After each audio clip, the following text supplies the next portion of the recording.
Well, it is just after 11 o'clock in the morning, Mountain Time, here in Greeley, Colorado, and you've been listening to and watching the Dave's Gone By radio program of the stream. I'm Dave Lefkowitz, by the way. It is Saturday, February 17th, 2018. We've called this episode Rue the Day, and are we done? Oh, no, my friends, not by a long shot or even a short shot, because we have so much more to do. We've got my brand new song to play in a little bit called AR-15. I guess you know what that's about. Also, I'll be doing some My Sick Mind segment stuff about the big news of the week. Plus, speaking of news, a Saturday segue of songs in the news, and the segment that we introduced a couple of weeks ago that's been taking off like wildfire, Dave's Big Dictionary, where I take a word at random out of the dictionary and then think about it for a little bit and then come up with some idea or anecdote or story that connects to my life in some way. By the way, speaking of people who are connected, I want to say hello to Carmen and Jay and George and Raymond and Nancy and Marcus and Gerald and Tom and the dozens and dozens of other people who are seeing us here on Facebook live on this Saturday. And speaking of people who are with us and checking us out and tuning us in, we have another surprise special guest in the neighborhood today. Now, this is a student here at the University of Northern Colorado. And I call it, have you noticed over the past couple of weeks, I've started calling it Colorado instead of Colorado. I finally, as someone who comes from New York, and it took me a long time, but it is an A rather than an O. So isn't it Colorado? Yeah, so it should be Ra rather than Ah. This person across from me is nodding because he is, I think, originally from Parker, Colorado. His name is Trevor Oakley, or do you also use the your middle name there? Well, it's Okeson. Okeson. No, I got that completely wrong. It happens all the time. Yeah. Typically it's Trevor Okeson. I don't really use my middle Trevor name. Okeson. Hello. On my Facebook page, but that's fine. But yeah, it is Colorado. I get people on that all the time. Colorado. I really grew up in Las Vegas, and so everyone's saying Colorado, and all that stuff. But it's Colorado. What was living in Las Vegas like when you were a kid? It gotta be boring when you were a kid, isn't it? Well, yeah, when I was 12, I moved out there, and when we were looking at houses, we went, me and my family went to the Strip, and we went to M&M World, Coca-Cola World, more the PG-13. Wait, there's an M&M World? Absolutely. When did that come? I never went to M&M World. It's been there as long as I remember. No, I've only been to Vegas once. But it's like 3 stories, all the merch, all the candy, the M&Ms that you could want. Then right next to it, there's Coca-Cola World, and then right across the street, they just opened up a Hershey World. So they got all PG-13. See, now, I would go back to Vegas for this. Oh, yeah. And back when I was 12, there wasn't a lot of things to do for, kids. You had the Adventure Dome, but now it's like the second highest place you're likely to get stabbed now in Vegas. What? Yeah, it's an adventure. It's that's for sure. It's just a little adventure park. It's got roller coasters, all this stuff, but it's gotten a little shady in the recent years. But now, they've opened up T-Mobile Stadium. There's a little nice courtyard by the stadium. Wait a minute, T-Mobile for what team? Hockey, Las Vegas Golden Knights. Inaugural season this year. Okay. Of all the sports that you would put into a place that's 110 degrees in the middle of February, they don't think, but baseball, maybe enough sunscreen, you can do baseball, a domed football stadium. No. Hockey. Yeah.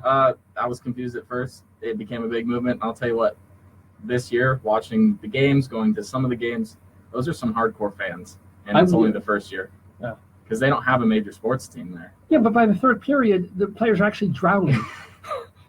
You just see their fingers. It does get a little interesting. Yeah. After a while, that's for sure. Do they have curling there? Because if they have a hockey rink, maybe they'll have curling. It could become a thing. I do love my curling. Have you been watching the Olympics? Off and on. Nah, this is the first year where I haven't really been actively following it. Cool.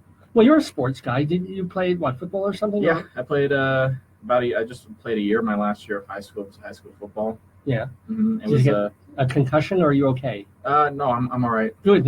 I have had a concussion, but it's unrelated to football. How'd you get a concussion? Oh man, I was a kid, and I was waiting at the bus stop, and I was a dumb kid, and I decided to play on the ice, and I slipped, smacked my head on the ice, walked back up the hill to my mom. She looked at me and said, you're fine. I went to school and I walked in the door and the principal said, will you come here a sec? And my mom describes it as the Looney Tune bumps. You know, in Looney Tunes, like smack the head, and it just, and they sent me home, went to the doctor. He's like, you have a concussion. Wow. Yeah. So you'll die young, but Probably. then you have to make but this is the thing. He's so busy and so involved in so many things because you work a part-time job for like 20 hours a week. We don't have to say where, but and you're taking not 1, not 2, not 4, but 5 courses here at UNC. Plus, you're playing instruments, so you got to practice. Yep. Are any of your courses musical? Are you in? Well, I'm taking a history of rock and roll class. How is that? It's a lot of fun. I really like it, especially since I'm a music guy. I love all types of music, and I just appreciate the stories and the messages and the music. It's great. He'll sit, tell us about the Beatles for a little bit. We'll listen to some Beatles or some I could teach Little that Richard class. and some, all this stuff. So, and it's in person. It's not an online class. It's in Missioner Library, the auditorium that they have there. And so he'll lecture a little bit, and then when he sees people getting antsy, he's like, now let's listen to some rock and roll. That's awesome. So do you write paper? I mean, what's the homework? We have assignments due every week where we read some documents. We had, some about, this week we're doing the Beatles lyrics, analyzing some of the Beatles lyrics, kind of getting into the meaning and digging into some of their later stuff before. She loves you. Yeah. Yeah. Yeah. Yeah. She's so heavy. I want you. Well, of course you want her because she's so heavy. You're almost a fat girl. No, there's meaning. There's depth. Yeah. I'm doing the old Steve Allen thing here. I realize, but yeah. Well, no, I think it's one of my favorite classes this semester. Well, sure, of course, Absolutely. history of rock and roll. But I mean, I've wanted to take some. The only unfortunate things I wanted to take some, piano courses, and because I've only really just gotten into it the past couple of years. And but you have to be a music major or minor to take any sort of those music classes. Are you up to it? Are you good enough on piano? I feel like I could. I mean, there's some classes where they're starting you out, basics. Yeah. Which I feel like I would do well enough. I've been doing it for about a year now. Well, you just started taking piano lessons a year ago? Well, I'm not taking any piano lessons. I'm really just teaching myself, doing some online tutorials, and kind of applying my music theory knowledge to just kind of learning myself. That's how I took one guitar class when I was my junior year of high school. Yeah. And that really just kind of kicked it off. I mean, I played saxophone and percussion when I was like way back in 5th grade when it was, we were still just doing band. And then, I really just did singing from there on. Oh, my God, yeah. Then I picked up a guitar and I was like, this is fun. And then I bought an electric and I played that for a while. And then I picked up a ukulele. I was like, this is a lot of fun. Ukulele! Oh, I would have asked you to bring it. You should have brought your ukulele. I should have. Oh, you didn't, though. You did not bring your ukulele. Damn it. Yeah, it's my apartment. So, but are you a music major? No. You're a what then? I'm a communication studies and then a history minor. Wow. So how do you have any... See, one of the reasons that Trevor is here is he's asking questions and sussing about this radio station, UNC Student Radio, of perhaps getting involved and taking the time to really help get our board back in shape and then beg the folks in the council and the clubs to say, hey, we're a university of 13,000 students, there, give or take. Be nice if there was a radio station. I mean, there's colleges of 3,000 people that have radio stations. There's high schools, junior high schools, and even elementary schools that have little TV stations and radio stations. How in the world did we let things come to this at this university that our radio station might get killed? And we've had a TV station that's been non-operational for, we have a signal, we have a TV channel, not really a station, that we have on our local cable system. And it's been defunct for 5 years. Not owing to the cable people, as far as I know, but just owing to what do we need it for? Why would a university, what could we possibly do with our own television channel? You're just sitting there in silence, I know, but yeah. Yeah, no, that's why I'm here. I'm excited. I want to get it started, and I really hope that we can get to one day where we have people coming in and doing shows, and I hope I can do a show myself one day. No, but then, so I was about to grill you and say, because he has very eclectic musical taste, which is really exciting. You like jazz and classical and like rock and roll from the 60s to the 90s and the aughts and other stuff. But your show would be what, sports? I honestly I was going to start out doing sports, and that's what I wanted to do this originally. But as I started to think about it more, I would love to do music. Just listen to music, talk about it for a little bit, and just play anything that I could want. Have that wide range and introduce some new people to some new music that they may not have listened to beforehand. Well, I'm talking to Trevor Okeson. I got it right this time, right? Trevor Okeson. So, again, there's nothing official. There's nothing... Technically, this damn station isn't official right now. But if people are interested and want to deal with people like Trevor, okay, and there's 2 or 3 more students. And I know there are students listening right now to this radio program here at UNC. If you're interested in being a member of the station, which means being on our board, you have to take a position and show up to a couple or a few meetings and vote on stuff. But it isn't going to take 80 hours of your week. It's not going to take 40 hours of your week. It doesn't have to, We get a couple more people like Trevor who are interested. Now, Trevor might be thinking about programming director, might be thinking about treasurer, might be thinking about 1 or 2 other things. We also need other people to do that, people to be venue coordinator, event coordinator, general manager, couple more. And then we can take those people and say, these are committed folks. And if you're in regular, you should be committed. And somebody to serve as a faculty advisor, which we can probably find. I'm an adjunct, so it could possibly be me, but it's unpaid. So there's no real reason for me to do it. And then go over to the club people and say, hey, don't shut us down so quick. There are actually people who are ready and willing to keep this station going, to be the voice of the students at this university. Were you ever involved maybe in high school or whatever in media there? Yeah, I did. I took 2 journalism classes, both my junior and senior year of high school. I won an award on an article that I did. What was it about? It was a debate, actually. It was 2 articles that I wrote one and another person wrote one. It was about whether or not vegetarianism is a good lifestyle, just health-based, nothing to do with animal rights or just the philosophy of it, just purely based on health. And you won? You won on that? Or yeah, I would say I would won, but no, we won the award on that article in the district, the Clark County School District. So, and I did photography for a year with them, and then I got more into the writing and the actual journalism before I was just going to football games and basketball games and different things and taking pictures and stuff like that. How's without naming names or something, but how's the journalism program here? What are you learning? What do they teach in communications and journalism here at UNC? Well, this is my first semester in the communications studies department, and right now I'm taking just a basics public speaking class. Oh, well, you're a good public speaker. You're obviously learning something. Yeah, I have a speech on Monday that I'm giving. So. Oh, about what? The history of 21 Pilots. Of what? 21 Pilots. It's a band.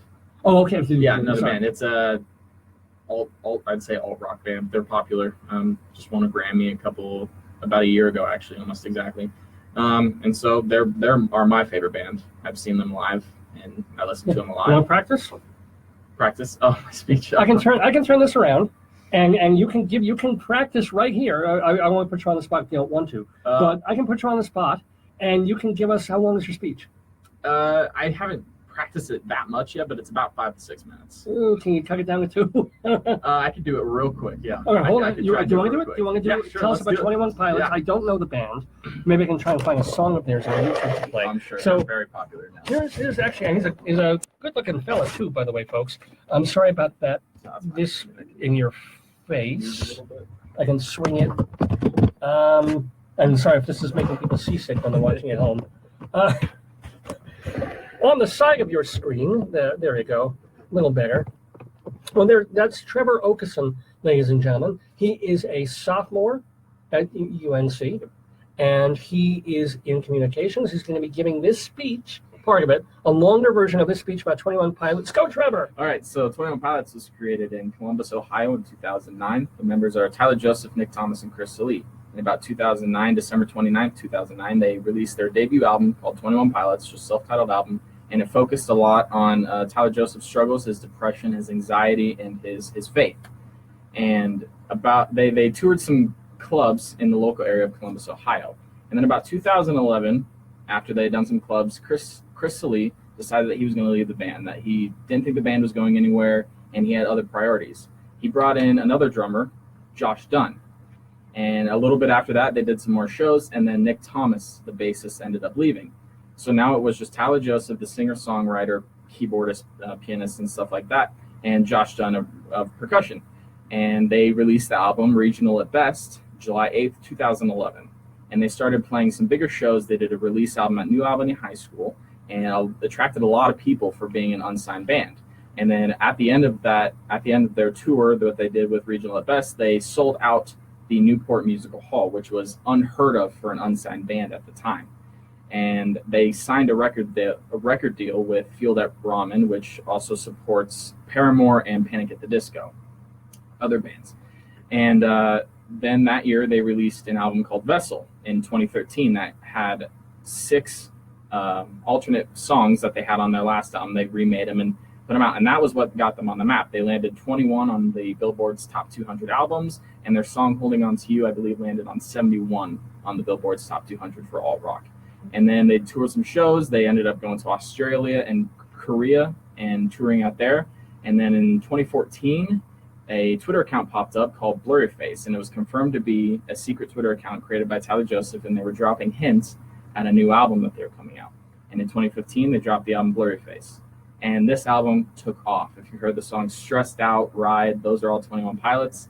And Stressed Out hit number 1 on the Billboard Rock Top 100, and the album hit number 2 on albums, and they've won multiple Billboard awards. And then just last year, they won a Grammy for the best rock pop duo. Cool. That's Trevor Okeson, obviously an expert in 21 Pilots. What is, so I can get this ready to end the segment, but what is your favorite 21 Pilots song, and why? It would probably be Ode to Sleep. And that was on their album Vessel. It was originally on Regional at Best, but they remade it for Vessel, and it's a great song. It changes a lot of tempos. The tempo changes, the music changes. It's real interesting, and it has a little bit of rap in it, which I like. And then the chorus and the message is just great.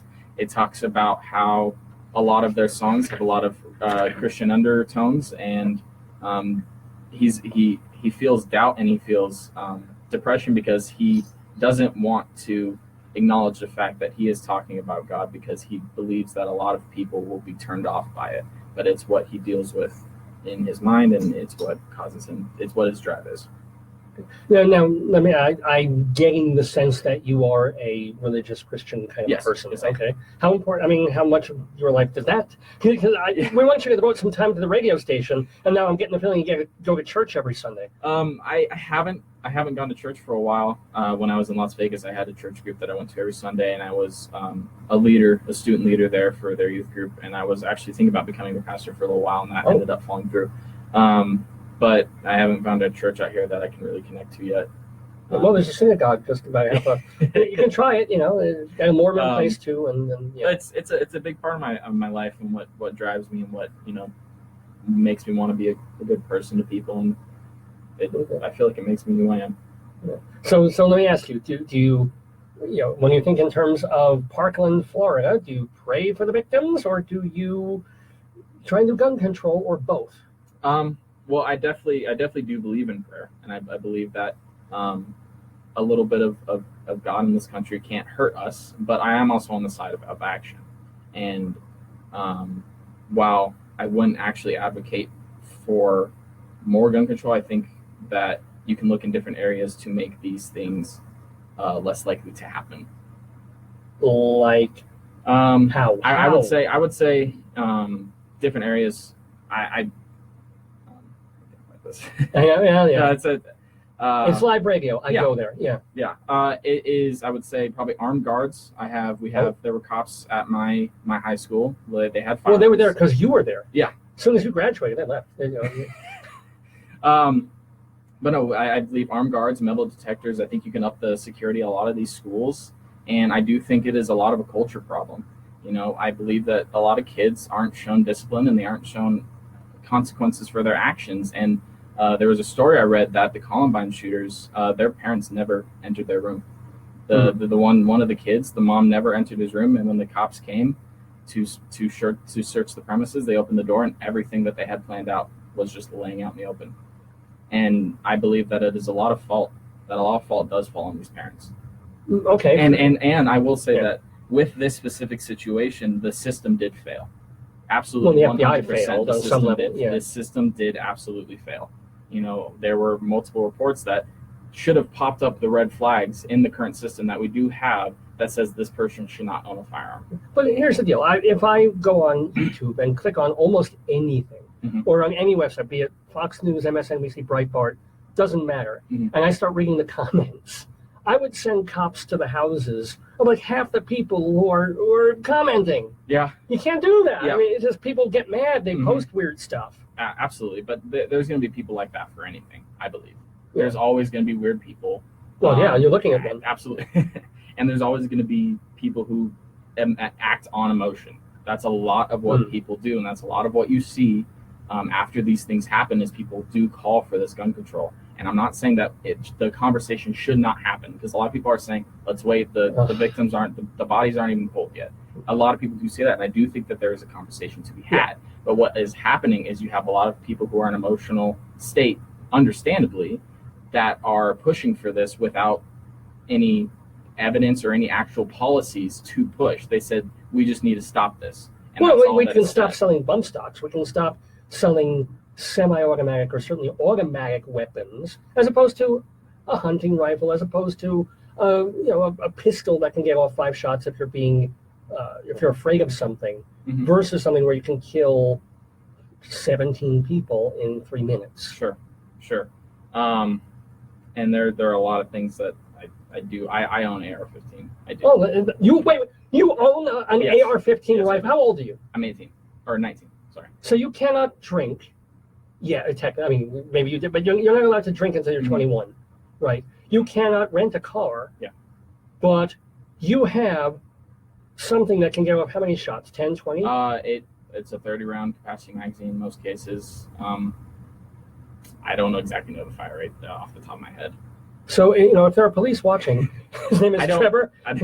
It's not currently in my possession, but it is under my name at my parents' house in Las Vegas. So on your 18th birthday, you bought this gun? Well, it was my dad's beforehand, and it was more of a hand-me-down sort of thing. Okay. Oh. And we do defensive firearm courses all the time. There's a place in Nevada called Front Sight where they teach you how to be safe with the weapon, and they teach you defensive firearm situations if you're ever in the case of an active shooter and you are carrying in these situations. And so it's very safe and very respectful, and it's very educational about how to act in those situations. But where on earth would you be carrying? And let's say you're taking classes, you're going to a concert, you're going somewhere, and you want to protect yourself. And God forbid, there's a crazy person with a weapon worse than you, but you're not going to be carrying an AR-15 around. Absolutely not. But and that's why AR-15s you can buy at 18, and you can't buy handguns until you're 21, because handguns are concealable, and therefore technically, if you look at the numbers, more shootings are caused by firearm. Not to give you any ideas, but you could carry a guitar case. You could. You're very good. You can be creative, but in most circumstances, you will know if someone is carrying an AR-15. And you don't typically see people carrying AR-15. Well, yeah, I mean, it would be quite noticeable. Yeah. Why do you feel the need? I mean, I know it was a hand-me-down, but why would you feel the need to have a gun like that as opposed to a pistol for protection or a rifle for sport? I mean, Sure. a one-shot reload. Yeah. AR-15s are actually the most popular hunting firearms in America. They are. They are very good hunting firearms. The 223/556 are very good for killing an animal instantly, so they don't feel pain, for hunting. Okay. Why would another gun not be as good as that? Well, the style of an AR-15 is a very comfortable weapon to use. It's very user friendly. Okay. That's good to know. Yeah. Well, it means idiots can use them. It means it's designed for people who aren't smart like us. Or you, anyway. Well, you still have to have some sort of semblance of how to run the weapon and the firing system and be efficient with it. And I've taken 2 courses on it, and I still wouldn't consider myself an expert. There are people who are, fantastic on how to hold it and what to do with it. And Was it one of these where it has, like a tripod thing where you put it down your arm and you got the scope like that, you fire. I'm doing this on the well, Facebook computer here, but well, yeah. you have the stock and usually the toe. I mean, there are techniques where you have the stock and it kind of it's a barrel, or not barrel, but it's a tube and then it has a butt pad. So I've got one of those. Yeah. Ever since my hemorrhoids. Yeah. But it sits up against your shoulder and then it goes in, and then you have the lower and then the receiver. The lower has the grip, the pistol grip with the trigger, and it has the mag well where you put the magazine in, and then you have the rail where you put the scope or any optic that you want. Jesus. And you have your barrel where the what's it called now? No, Nina the Pinta the Santa Maria. I know nothing about guns, honestly. Not that, and I'm not anti-gun. No. I mean, if North Korea attacks us and they start wanting to quarter their soldiers, and Koreans are very small, so they could fit like 50 people into an apartment. Sure. And then they can say, "Oh, we'll stay with you," and And this may sound crazy, and I probably am crazy for thinking this, but I do believe, and the Second Amendment is half of the Second Amendment is a well-regulated militia. And I do think that there is a possibility for some sort of tyranny to rise in the United States in the next 50 years. Next 50 years, we have it right now. No, I'm kidding. I do honestly think that a possibility of something like that could happen. And so 50 years on, I never, who knew in 1901 that Germany would become Nazi Germany? Who knew that the Russia under the Tsars would suddenly become what Russia became? So unlike other people, I would go with you and say you never 100% know what can happen in a country in a matter of a decade. Sure. So that is why I really do think, now granted, if some North Koreans came to my door and said, we want to barrack our soldiers here, and if I had an AR-15, problem is by the time I open the door, they're pointing their AR-27s at me, or whatever, a higher level. It doesn't really help me anyway. If I go reaching for my AR-15, my brains are going to be splattered all over the microwave. So yeah, and there are other ways that you can handle that situation, but people use the argument, even if the government were to become tyrannical or there were an outside sort of power, you wouldn't be able to do anything where you're just a person and stuff like that. But you have multiple accounts across history where guerrilla warfare has won out. Our own country was built on it, on guerrilla warfare, and we lost basically in Vietnam and Afghanistan, where we just had massive death tolls when we were the greatest military on earth. Absolutely true. So I wouldn't say, in the case of private ownership, bump stocks, I will concede that ground. I don't think that you really need a bump stock. But even a 30-round magazine, you're okay, as opposed to like 5 rounds. Yeah, no. In a firefight, and they teach you this, the loudest sound on the battlefield is a click. And the click happens when you have no more bullets. Oh, wow. So I do think that, and in that moment, you're probably going to be frantic. So you're not going to sit and aim and focus and land your shots. You're going to be all over the place. Right. And so I do believe that you do need that extra capacity. But again, you're talking about a firefight. Most people, unlike you and to some extent me, don't necessarily believe that a demagogue tyranny police state is coming to America so quick. Sure. So for them, is there a reason that you can give to have that kind of capacity, or even what about banning automatic weapons as opposed to semi-automatic weapons? Where you at least have to pull a trigger. Automatic weapons have been banned since 1982. You can still get them, but they cannot be made post 1982. And it does take a lot of money and a lot of time. You mean like a guy who gambles a lot in Vegas can maybe get one? Well, those were illegally modified to become with bump stocks. Yeah. You can buy weapons and you can modify weapons and you can buy weapon modifications absolutely illegally. And so from my knowledge, that was what happened in Las Vegas. And I'm from Las Vegas. I know people that died. Right, wow. So, it hit home. Las Vegas is not as big as people think. It is. Oh, size, the population. Like, everyone knows everyone. So I did know people that died there. And so it did strike home, but I still stand by. Now, let's say all those people at the concert Mm-hmm. had guns, some kind of gun. There were a lot of people, not everybody. Sure. What could they have done? Nothing. What would the guns have done for them? Unfortunately, nothing. Right. And so this was the one circumstance, a very unfortunate circumstance, where private gun ownership did not help. And I will concede that ground that this was just an unfortunate So, but what about situation. then making sure that someone like that Vegas, I forget his name, Sure. make sure that he can't buy, as you said, bump stocks or things that turn a regular gun into. Now, granted, he could have bought with his money 100 pistols, and just kept boom, boom. My problem with this is what would you have? What would you do? What would you do? Well, again, he didn't need to have the weapon he was firing. As I'm saying, he could have killed 5, 10, maybe people by the time somebody got to him if he just had a regular Luger. I don't know guns, but some carry pistol thing. A couple of shots on it, and then he got to get another gun or reload. As opposed to just bam, bam, bam, bam, bam, bam, bam. How many did he wound? He wounded 450 people. It was crazy, and that's with this situation. I don't think that there is a piece of gun control short of an outright gun ban across the United States that could have stopped this. Oh, that particular incident. Yes, this particular incident, the Las Vegas incident. I don't think that there's anything you could have done. I think he would have found a way to kill that many people, or somewhere near that kind of people. Just. Even if he couldn't get his hands on the weapon that he had his hands on, or the bump stocks that he added to it. I think if he really wants to, if you really want to, you can illegally get a firearm. It is possible. Yeah.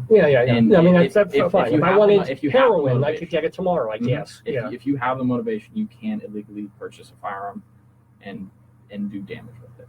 It is a weapon that does cause destruction, and you have to respect it with the respect that it deserves. And you can't. It's not a toy. And from a young age, my dad, never taught me, don't put your finger on the trigger until you're ready to fire, until you have your sight, and it's not a person, obviously. Oh, good. I didn't shoot it. You have a good dad. But here's my last question for you. Sure. I know I put you on the spot with a bunch of things because it's live radio. That's what I do. I did see your song yesterday on Facebook, and I'm like, this is probably going to come up. Well, were you the one who complained about it on Facebook? No, who said shame on you for doing satire? How dare you? What was I going to ask? You are a smart, intelligent, reasonable young person with this gun and a couple of other guns. Sure. Okay. What happens though if, let's say, you actually do go crazy? I mean, you make a joke about you're being crazy now, but let's say 15 years down the line, you or your dad loses it. You lose your heads. You still have those weapons. Yes. What then? Well, there would be records of me purchasing firearms. Sure, right? Yeah, well, yes, there would be records if you bought them legally, if I bought them legally, which I intend on doing. Right, yeah. Well, you're gonna buy. Wait, are you gonna buy more guns? Isn't your AR-15 and your carry pistol? Well, you can't have a carry pistol yet. Not yet. But you have a couple of others. You have a rifle, a shotgun. Me and my dad are currently building a Colt 1911, which is a handgun. What do you mean you're building it? We're buying the parts and assembling it. Okay. Which is legal. You can do that. Okay. It is legal. You can buy the parts and modification that you want and assemble it. And ever since I was a kid, Colt 1911 has been just my favorite gun aesthetically. And the other thing is, if you ever do anything, this video will be on perpetuity. Totally incriminating. Yeah. I will send this to the police department just having their files. You can trust me because I'm giving a lot out here. But again, now you are a trustworthy person. Mm-hmm. What if you lose your shit? Well, I would say that hopefully there would be signs that and obviously you can't know the specifics of the circumstance, but there would be records of me purchasing firearms, and maybe there would be records of me getting a lot of speeding tickets, or me beating my wife, or me beating my wife, actually. Or me going to the bar and getting drunk and publicly urinating. Just a lot of signs where there's like torturing animals. Something with me, and I should not be in possession of these firearms. And I hope that we have a system. Well, we do have a system where those should be red flags. So it's almost like the old, if you see something, say something on 9/11. Yes. If somebody's who was normal. If you know someone that has a firearm and they're beating their wife, they're beating their kids, they're getting ridiculously drunk a lot, you should say something, so that these things don't happen. All I'm saying, Trevor, is that, you know, you're here, you might be getting involved with a dying radio station at a crappy university. So I think the mental illness is beginning already. If you know what I'm saying. Well, yeah, well, I'm here, so. Well, I absolutely welcome. First of all, even though we're not that far apart on the issues, really. I'm more left. I'm certainly more left than you in a lot of ways, but I'm more left on the gun issue, but not as left as other people. Sure. And I agree with you on certain things, and you're certainly very well-spoken and reasonable in the things that you're saying, and knowledgeable. Yeah. I mean, I can say all these anti-gun things, and then I ask you about guns, and you know how to put them together. What parts of a gun are there? What are the laws? You know that stuff in a way that a lot of the people who are against these things are more knee-jerk, like, no, I just don't like guns. I do think that a lot of the conversation that is being had between gun owners and the people who just don't know a lot about guns. It is a lot, because if you buy a gun, if you have bought a gun, and I follow a YouTuber that says, you know, buy someone a gun. They have to do the paperwork, and they'll see that you can't just walk in anywhere and buy. Wait. I can't walk into Walmart and buy a shotgun? You have to do the paperwork, and you have to get background checks. Even for a shotgun? I'm not talking about concealed carry. Any firearm that you can buy. Obviously, you can buy BB guns, airsoft guns, pellet guns, all that stuff. You don't need a background check. But for a weapon that fires anything short of or anything more than a 22 caliber LR. More than a 22? Yes. Well, so a 22 is already you need paperwork. This long. Yeah. And I I have a friend that has that the bullet ricocheted off a piece of metal, hit him in the knee. It doesn't do that much damage. So good. Yeah. Where was he aiming that he shot himself in the knee by accident? There are a lot of stupid people who should not have guns. Trust me. This is a friend of yours. Yes. Yeah. Who has a gun? Did you report? Well, he doesn't have it. He doesn't have it. It was with his family in Wisconsin, and they were firing at something. And since the bullet, you should not be firing at metal if you are firing anything less than a 45 caliber. Okay. So you should not be firing at metal if you have anything less than that. 223, 556, 308. Those will punch through it. Okay, or at least crumple up and die. Yeah. But anything short of a 45 caliber, if you fire at metal, it will ricochet. So that was stupid on their part. But it must have lost a lot of velocity by the time it got him in the knee. Absolutely. It only grazed his knee, and he just bled a little bit. So it didn't do any lasting damage. Good.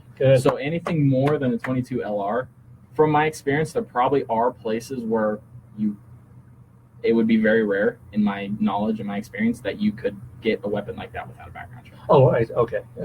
But again, you do a background check, which takes 72 hours a week. To what is it?